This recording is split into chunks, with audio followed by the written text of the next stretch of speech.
اعوذ باللہ من الشیطان الرجیم بسم اللہ الرحمن الرحیم اللہم صلی علی سیدنا محمد وعلی آل سیدنا محمد وبارک وسلم۔ اچھا جی، پارہ نمبر 22 کا خلاصہ۔ پارہ نمبر 22 میں سورہ احزاب کا بقیہ حصہ ہے۔ سورہ سبا اور سورہ فاطر یہ مکمل ہیں اور سورہ یاسین کا ابتدائی حصہ ہے۔ تو سورہ احزاب کے بقیہ حصے میں اللہ تبارک و تعالیٰ نے ازواج مطہرات کے لیے کچھ احکام نازل فرمائے، اور وہ یہ ہے کہ مردوں سے غیر مردوں سے نرم لہجے میں بات نہ کریں، بلا ضرورت گھر سے نہ نکلیں، زمانہ جاہلیت کی طرح اپنے بناؤ سنگھار کو نہ دکھائیں، اپنی زینت نہ دکھائیں، نماز پڑھیں، زکوٰۃ دیں، اللہ رب العزت اور اس کے رسول کی اطاعت کریں، قرآن آیات کی تلاوت اور احادیث کا مطالعہ کریں۔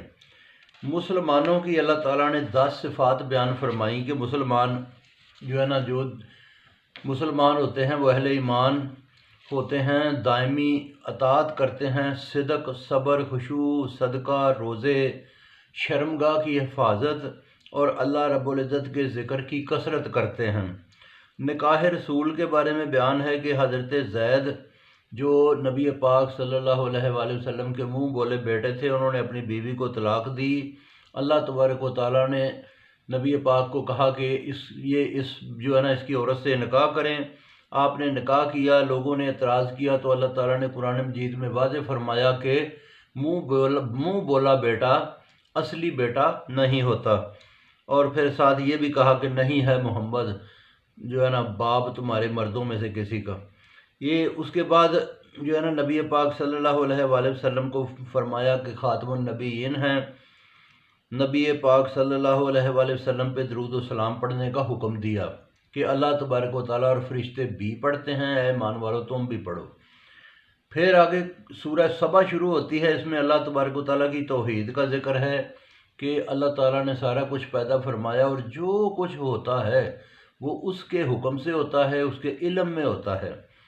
حضرت داؤد اور حضرت سلیمان علیہ السلام کا ذکر فرمایا کہ حضرت داؤد علیہ السلام پہ اللہ تعالیٰ نے بہت انعامات فرمائے، ان کے لیے پہاڑوں کو، پرندوں کو مسخر کیا، لوہا نرم کیا، اور حضرت سلیمان علیہ السلام کے لیے ہواؤں کو تابع کر دیا اور جنات کو ان کے تابع کیا، اور یہ سارے انعامات کیے۔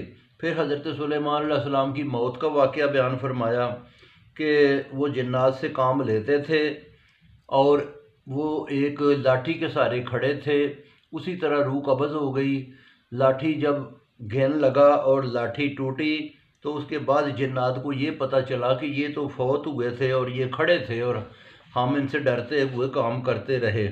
پھر اہل سبا کے غرور و تکبر کا واقعہ اللہ تعالیٰ نے بیان فرمایا کہ یہ تکبر والے لوگ تھے، ان کو وہ بہت زیادہ اللہ تعالیٰ نے نعمتیں دی تھیں۔ پھر اس کے بعد ان کے باغات تھے، جب انہوں نے اللہ کو حکم نہیں مانا تو وہ پھر باغات میں پھل خراب ہو گئے اور ان کے پھل بد مزہ ہو گئے۔ تو آخر میں نبی پاک صلی اللہ علیہ وآلہ وسلم کا پھر ذکر آیا کہ آپ کو ڈرانے والا اور آپ کو بشارت دینے والا بنا کر بھیجا گیا۔ تو بہت شکریہ، باقی پھر سناؤں گا۔